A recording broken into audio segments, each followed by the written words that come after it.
السلام عليكم. ازيكم عاملين ايه؟ يا رب تكونوا كلكم بخير. هنعمل مع بعض كيكة سهلة جدا. مش هتاخد مننا 5 دقايق. ولا هنحتاج حتى خلاط ولا مضرب كهربائي. مقاديرها بسيطة جدا. ببيضة واحدة بس هتعملي احلى والذ كيكة ممكن تاكليها. مقاديرها ان شاء الله متوفرة في كل بيت. اهم حاجة متنسوش اللايك وتتابعوا الفيديو للاخر عشان تعرفوا كل التفاصيل.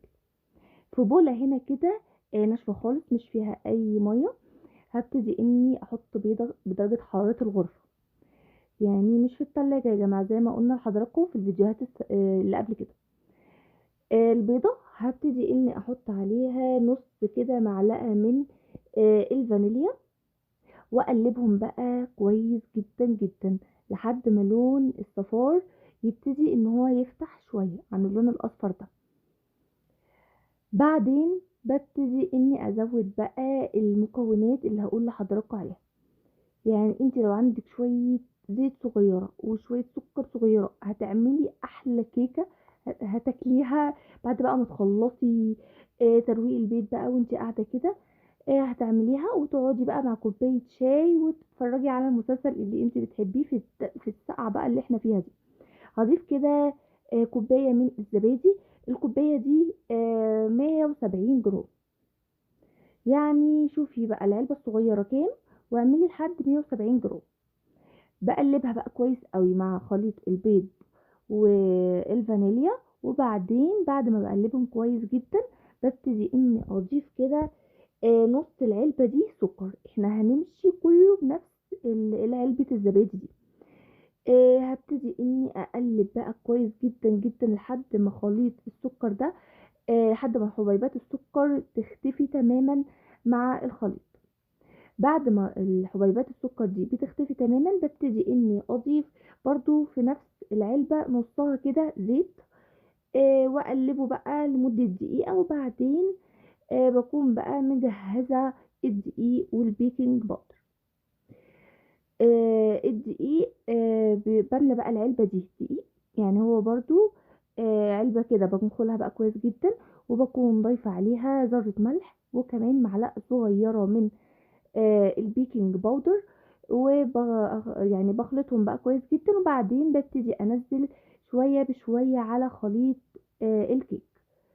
بعد ما بنزل كل كمية الدقيق بنزلهم بقى كويس قوي. ببتدي اني هجيب قالب بقى كده وهحط عليه ورقة من الزبدة. هبتدي اني امسحها كده بمسحة من الزيت خفيفة بس علشان ورق الزبدة ده يطلع برضو بسهولة من الكيك بعد ما اطلعه من الفرن. بنزل بقى الخليط في قلب القالب. طبعا الكمية دي كانت عايزة القالب الأصغر. فتعملوه في قالب أصغر من الحجم ده هتطلع معاكي أعلى من اللي طلعت معايا. هنزل بقى الخليط كله وبعدين هضيف بقى مكون هيخلي الكيكة هيوديها في حتة تانية خالص. جربوها لو مش جربتوها قبل كده جربوها. هتعجبكم جدا حاجة جديدة والطعم حلو قوي. الكيكة بقى هتكون يعني مديها على طعم مالح شوية مش مالح والله.